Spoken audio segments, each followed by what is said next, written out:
Hello friends, welcome to my YouTube channel. Friends, आज का जो मेरा वीडियो है वो है साइंस का क्लास 10 पार्ट नंबर 7। वही चैप्टर चल रहा है, रासायनिक अभिक्रियाएं एवं समीकरण। तो दोस्तों, मैं आप लोगों से यही कहूंगा कि जिन लोगों ने मेरा पिछले 6 पार्ट का वीडियो नहीं देखे हैं वो जरूर देख लें, ताकि आगे के आने वाली चीजें वर्ड में जो लिखी हुई हैं वो आपको समझ में आ जाए। पिछले पार्ट में मैंने ताप अपघटन के बारे में यानी उसके एग्जाम्पल के बारे में मैंने पूरा डिटेल बता दिया था, ठीक है ना। लेकिन इसका परिभाषा मैंने लिखवाना भूल गया था, ठीक है ना दोस्तों। आप मैं इसका परिभाषा लिखवाने से पहले मैं आप लोगों को समझा देता हूँ, ठीक है ना। तो ये अब देखिए, मैंने इसके पहले बताया था कि अभिक्रियाएं 4 प्रकार के होते हैं। एक संयोजन अभिक्रिया, एक वियोजन अभिक्रिया, एक प्रतिस्थापन अभिक्रिया और एक द्विविस्थापन अभिक्रिया। तो मैंने संयोजन अभिक्रिया भी पूरी तरह से पढ़ा चुका है, ठीक है ना। अब क्या बोलते हैं, उसके बाद वियोजन अभिक्रिया। तो वियोजन अभिक्रिया इसका ए नंबर है ताप अपघटन। अब यानी ताप का मतलब क्या होता है? ताप मतलब कि यहाँ पे अगर हम देख लें, गर्म होता है। अपघटन का मतलब क्या होता है? टूटना, ठीक है ना। तो जैसे कि कोई ए और बी दो कोई पदार्थ है, तो जब इस पर ताप करेंगे यानी ताप देंगे यानी हीट करेंगे, तो इस ये जो है ए और बी अलग अलग चीजों में टूट जाती है। इसके बाद बी नंबर है विद्युत अपघटन, ठीक है ना, जो विद्युत के द्वारा तोड़ा जाता है, ठीक है ना। उसके बाद आपका ताप अपघटन, विद्युत अपघटन, उसके बाद प्रकाश रासायनिक अभिक्रिया है, ठीक है ना। ये 3 चीज है अभी, ठीक है ना दोस्तों। तो चलिए आते हैं हम ताप अपघटन में। ताप अपघटन में क्या होता है? वे रासायनिक अभिक्रिया जिनमें हम किसी यौगिक को ताप के द्वारा अलग अलग तत्वों में या यौगिकों में ही तोड़ते हैं। इस प्रकार की प्रक्रिया को हम क्या कहते हैं? ताप अपघटन कहते हैं। तो इसके बारे में आप लोग क्या होते हैं, परिभाषा लिख लीजिए। लिखिए, वे रासायनिक अभिक्रियाएं जिनमें किसी पदार्थ को गर्म करने पर वह अपघटित हो जाता है। अपघटित मतलब टूट जाता है, ताप अपघटन अभिक्रिया कहलाती है या थर्मोलाइसिस रिएक्शंस कहलाती है, ठीक है ना। चलिए, अब इसका स्क्रीनशॉट नहीं है, इसको मैं डाल देता हूं। अब उसके बाद आपका है बी नंबर। बी नंबर क्या है आपका? बी नंबर है विद्युत अपघटन। अब इसको आप लोग एकदम बाकायदा ध्यान से समझिएगा। विद्युत अपघटन,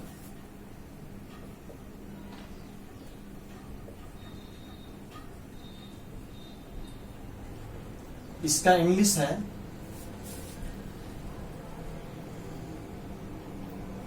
इलेक्ट्रोलाइसिस, ELECTROLYSIS,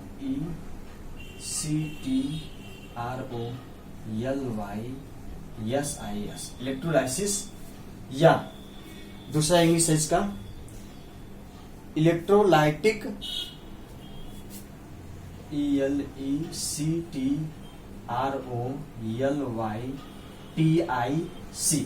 इलेक्ट्रोलाइटिक। इसके आगे भी है डिकम्पोजिशन।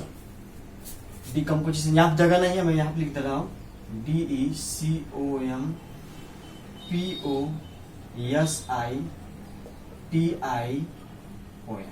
ठीक है ना। ये होता है इसके बारे में, ठीक है ना। अब इसमें आप पहचानिए कि क्या होता है कि विद्युत द्वारा अपघटन, किसी अभिक्रिया का टूटना किसके द्वारा? विद्युत द्वारा, वो विद्युत अपघटन कहलाता है, ठीक है ना। तो जैसे कि इसमें क्या हो रहा है, मान लीजिए ए है और ये बी है, कोई 2 यौगिक हैं। अब ये जो है ये विद्युत द्वारा तोड़ेंगे, विद्युत अपघटन, ठीक है ना। तो ये ए और बी में टूटेगा। हो सकता हो इसमें जैसे कि आयनों को भी दर्शाया जाता है, क्योंकि ये विद्युत द्वारा अपघटन हो रहा है, ठीक है ना। अब आप जो है इसको डायग्राम के माध्यम से समझिए। थोड़ा सा मैं डायग्राम बना देता हूं, आप इसको ध्यान से समझिएगा। जैसे कि हम क्या करते हैं, एक कंटेनर लेते हैं, यानी कि एक हम पात्र लेते हैं। पात्र में आपका जो है ये है NaCl, सोडियम क्लोराइड, ठीक है ना। इसमें हम 2 कैडमियम की छड़ डालते हैं, ठीक है ना। ये आपका क्या है, ये आपका क्षार है, ठीक है ना। एनोड, एक है एनोड और दूसरा आपका है कैथोड। एनोड और कैथोड दो छड़ हैं, ठीक है ना। तो चलिए इसको हम समझा लेते हैं। कहीं कहीं इसमें थर्मामीटर का भी यूज किया जाता है, ठीक है ना, तापमान के लिए। अब यहाँ देखिए एनोड और कैथोड दो छड़ हैं। अब यहाँ पे मान लीजिए एक कोई बैटरी है, ठीक है ना, ये स्विच है, ये आपका क्या है, बैटरी है। अब इसका कनेक्शन और इसका कनेक्शन दोनों जोड़ देते हैं, ठीक है ना। तो आप जानते हैं कि एनोड पर, ठीक है ना, माइनस चार्ज होता है और कैथोड पर प्लस चार्ज होता है। तो यानी बैटरी के जो तार होते हैं, एक को प्लस वाले से, एक वाले को माइनस वाले से दबा देते हैं। अब ये आपका घोल है जो सोडियम क्लोराइड है, ठीक है ना। जब सोडियम क्लोराइड के घोल में इन दोनों छड़ों को डालते हैं और जैसे ही स्विच ऑन करते हैं, ठीक है ना, तब इसमें विद्युत धारा यहाँ से प्रारंभ हो जाती है। और इसके कुछ हिस्सों में जो जल के कण होते हैं, यानी जो विलयन के कण होते हैं सोडियम क्लोराइड के, यहाँ पे पहले सोडियम के कण पहले कंपन करेंगे। तो जब कंपन करेंगे जरूर हिलेंगे डुलेंगे। आप जानते हैं जब कोई भारी पदार्थ है जब कंपन करने लगेगा तो जरूर टूटेगा, ठीक है ना। तो यही विलयन टूट करके क्या बनाता है आपका Na पर प्लस और Cl पर माइनस। क्यों बनाता है? क्योंकि आप जानते हैं कि सोडियम और क्लोरीन में क्या होता है, ये दाता परमाणु होता है, यानी जो देने वाला होता है, और ये क्या होता है, ग्राही परमाणु होता है, जो लेने वाला होता है। तो जब संयोजकता में हम पढ़ाएंगे कि सोडियम का कितना होता है 2 8 और कितना होता है 8 2 10 और 1 11, तो यह आपका 4 में पूरा होना चाहिए। हालांकि जब 4 से अधिक होता है तो देने का काम करता है, ठीक है ना। 4 से कम होता है तो देने का काम करता है, सॉरी, और 4 से कम होता है तो लेने का काम करता है। तो जब 4 होता है या तो देने का या तो लेना, दोनों काम कर सकता है, ठीक है ना। और इसका क्या होता है, इसका होता है 2 8 और 7 होता है, ठीक है ना। अब देखिए ये इसका अष्टक पूरा है, ये इसके पास एक अधिक है, ये क्या कर देगा, इसको दे देगा सोडियम क्लोरीन को, इसलिए इस पर एक प्लस चार्ज होता है। और ये क्या करता है, इसको अष्ट 8 पूरा करने के लिए एक ले चाहिए, तो ये क्या करता है, इससे एक ले लेता है। यहाँ पे जो लेता है उस पर प्लस चार्ज, जो देता है उस पर प्लस चार्ज, और जो लेता है उस पर माइनस चार्ज होता है, ठीक है ना। तो इसी कारण होता है क्या, ये विद्युत द्वारा अपघटन हो रहा नहीं हो रहा है। यानी सोडियम क्लोराइड का जो विलयन है वो Na और Cl में टूटा नहीं टूटा, ठीक है ना। तो इसी विधि द्वारा क्या करते हैं, सोडियम और क्लोरीन को, जरूरी नहीं कि सोडियम क्लोरीन और भी कोई विलयन हो, इसी द्वारा क्या करते हैं, हम तोड़ते हैं। तो चलिए हम इसके बारे में लिखवाते हैं, विद्युत अपघटन के बारे में, ठीक है ना। इसका हेडिंग डाल लीजिए और इसके साथ साथ इसका इंग्लिश भी लिख लीजिए।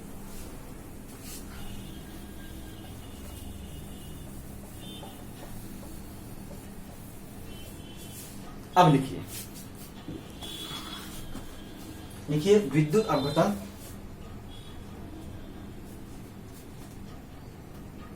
जब किसी विद्युत अपघट्य के जलीय विलयन में, जब किसी विद्युत अपघट्य के जलीय विलयन में विद्युत धारा प्रवाहित करते हैं तो उसका अपघटन हो जाता है। इस प्रकार की अभिक्रिया को विद्युत अपघटन कहते हैं, ठीक है ना। अब जैसे में आपका एग्जाम्पल भी हो जाएगा, ठीक है ना। अब ऐसे नंबरिंग करके लिख लीजिएगा, क्योंकि ये पेपर में पूछता है कि जब हम जल का विद्युत अपघटन करते हैं तो किन यौगिकों में टूटता है, ठीक है ना। तो यहाँ पे हेडिंग डाल लीजिएगा, जल का विद्युत अपघटन, ये हेडिंग है। अब जब जानते हैं कि जल का फार्मूला कितना होता है H2O, अब ये इसका विद्युत अपघटन कर रहे हैं, ठीक है ना। जब इसका विद्युत अपघटन करेंगे तो आपको दिखाई दे रहा है कि 2 तत्व हैं, हाइड्रोजन और ऑक्सीजन तत्व है। तो जो भी ऑक्सीजन तत्व है वो गैस में परिवर्तित हो जाएगा, दैट इज आपको बन जाएगा O2, तो यानी H2 प्लस O2, ये आपका क्या है, ये जल है। अब ध्यान दीजिए क्या ये बराबर है, H2 बराबर है, लेकिन ऑक्सीजन बराबर नहीं है। जब ऑक्सीजन को बराबर करने के लिए हमको यहाँ पे 2 लिखना पड़ेगा, ठीक है ना। अब देखिए 2 दूना 4, यहाँ कितना कितना है, केवल 2 है, तो यहाँ भी हम 2 लिख देंगे। अब 2 दूना 4 हो गया।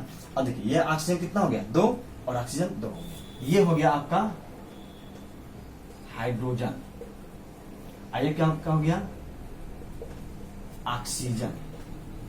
जब पूछेगा कि जल का विद्युत अपघटन करते हैं तो क्या होता है, तो आप लिखेंगे जब हम जल का विद्युत अपघटन करते हैं तो हमें हाइड्रोजन और ऑक्सीजन गैस प्राप्त होती है, जिसकी अभिक्रिया इस प्रकार है। तो इसका स्क्रीनशॉट ले लीजिए।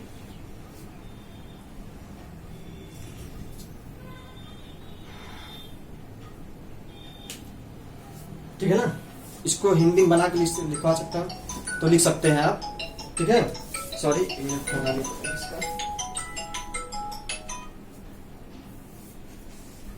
अब देखिए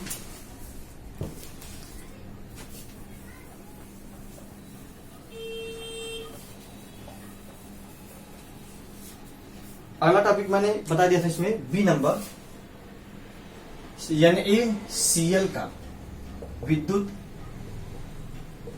अपघटन।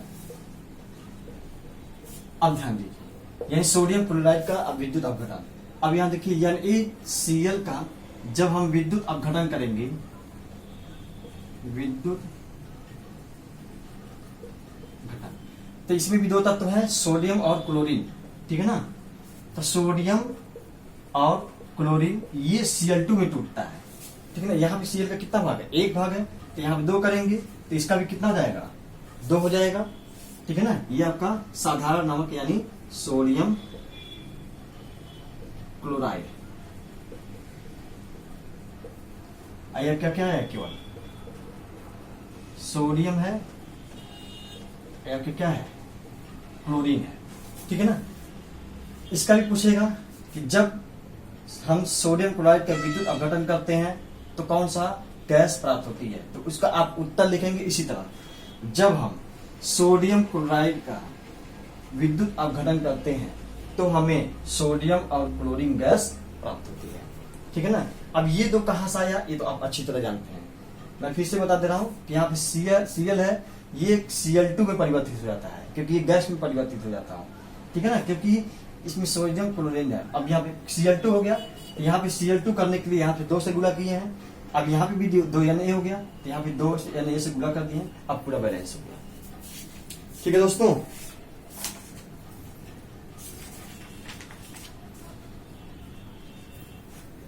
अब अगला हेडिंग डालिए,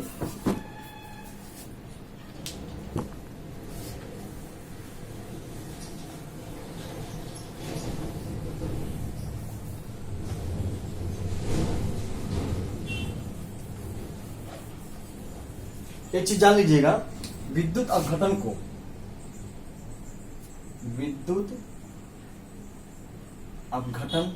एक और नाम है आयनिक वियोजन। आयनिक वियोजन क्यों? क्योंकि जब किसी भी यौगिक का हम विद्युत अपघटन कराते हैं तो वो आयनों के रूप में टूटता है, ठीक है ना। इसलिए इसको क्या कहते हैं, आयनिक वियोजन या विद्युत अपघटन कहते हैं, ठीक है ना। चलिए अब अगला इसमें हेडिंग डाल लीजिएगा, ऊष्मीय वियोजन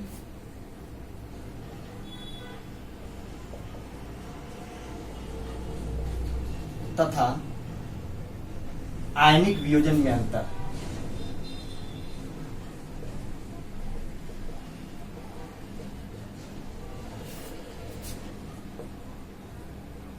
ठीक है ना दोस्तों। चलिए ऊष्मीय वियोजन तथा आयनिक वियोजन में क्या अंतर होता है, सो लिखिए। लिखिए इसमें लिखिए पहला नंबर, यह ताप बढ़ाने से बढ़ता है।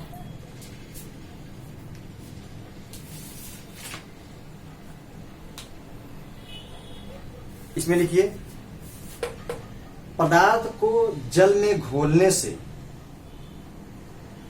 विद्युत अपघटन कराने पर यह आयनों के रूप में टूटता है।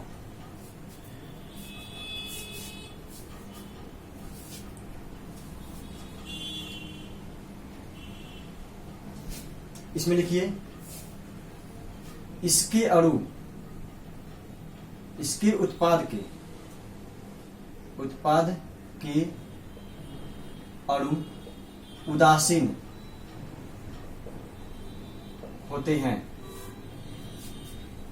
अब इसमें दूसरा नंबर लिखिए इसके उत्पाद के अणु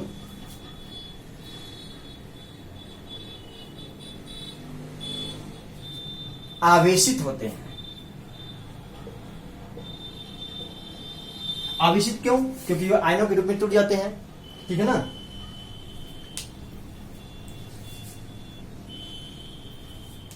लिखियो इसके, लिखिए इसके विलयन को, इसके विलयन को विसरण द्वारा अलग करते हैं। इसमें लिखिए इसके विलयन को, इसके विलयन को विद्युत धारा द्वारा अलग करते हैं।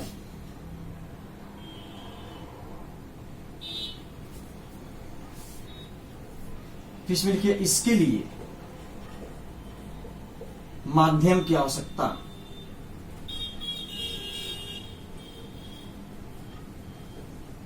नहीं होती है। अब इसका लिख लीजिए इसके लिए माध्यम की आवश्यकता होती है, ठीक है ना। ये था उसमें वियोजन और आयनिक वियोजन में अंतर। चलिए उसके आगे चलते हैं।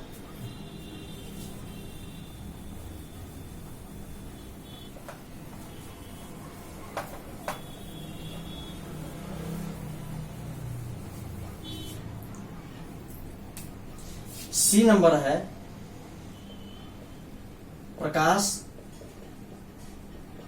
रासायनिक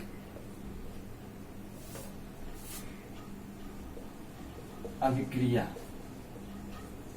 मैं एक टॉपिक पर पूरा लेक्चर देता हूं तो कम से कम आधा घंटा समय लगता है दोस्तों, ठीक है ना। लेकिन आप लोगों का कोर्स भी का तो खत्म कराना है, इसलिए थोड़ा समय लेक्चर दे करके आगे कंटिन्यू हो जा रहा हूं। अब आप नाम से ही समझ सकते हैं कि प्रकाश द्वारा रासायनिक में परिवर्तन होना प्रकाश रासायनिक अभिक्रिया कहलाती है, ठीक है ना। आप समझ सकते हैं कि जब कोई फल होता है तो फल पहले मीठा होने लगता है, पहले कच्चा रहता है फिर मीठा होने लगता है, तो क्या फिर वो कच्चा हो जाएगा? बिल्कुल नहीं होगा, क्योंकि रासायनिक अभिक्रिया है, क्योंकि वो अपनी पूर्व अवस्था में कभी नहीं वापस आएगा। अब प्रकाश द्वारा आप जानते हैं कि जब सूर्य के प्रकाश की किरणें जो है तरंगदैर्घ्य के रूप में चलती हैं, ठीक है ना। और जिन फलों में प्रकाश का तरंगदैर्घ्य सबसे अधिक होते हैं उसी को हम क्या बोलते हैं, उस पर जो है रासायनिक अभिक्रिया ज्यादा प्रभाव डालती है, इसमें ज्यादा परिवर्तन करने की चेंज करता है, ठीक है ना। अब लिखिए इसके बारे में, प्रकाश रासायनिक अभिक्रिया हेडिंग डाल लीजिए। इसका इंग्लिश है फोटोकेमिकल रिएक्शन, PHOTOCEMICAL,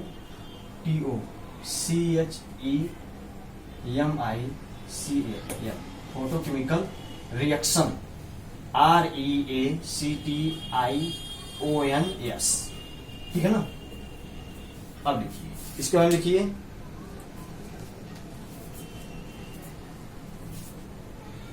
जिन रासायनिक अभिक्रियाओं में प्रकाश ऊर्जा का अवशोषण होता है, प्रकाश रासायनिक अभिक्रिया कहलाती है। अवशोषण मतलब ग्रहण करना, ठीक है ना। चलिए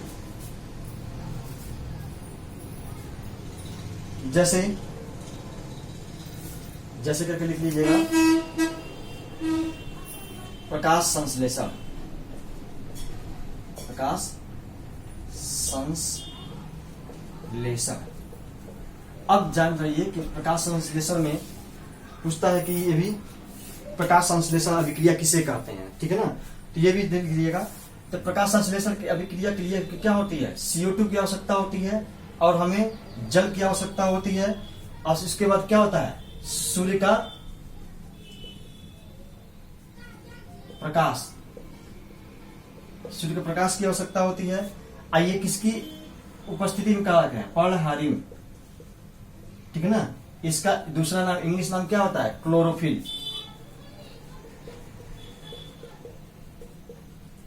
बस अब इसके आगे हमको कुछ नहीं पता है। यानी जब हम CO2 को, यानी कार्बन डाइऑक्साइड को जल के साथ मिलाकर सूर्य के प्रकाश तथा पर्णहरिम यानी क्लोरोफिल की उपस्थिति में अभिक्रिया कराते हैं, तो हमें ग्लूकोज यानी C6H12O6 और ऑक्सीजन गैस प्राप्त होती है, ठीक है ना। ये आपका है कार्बन डाई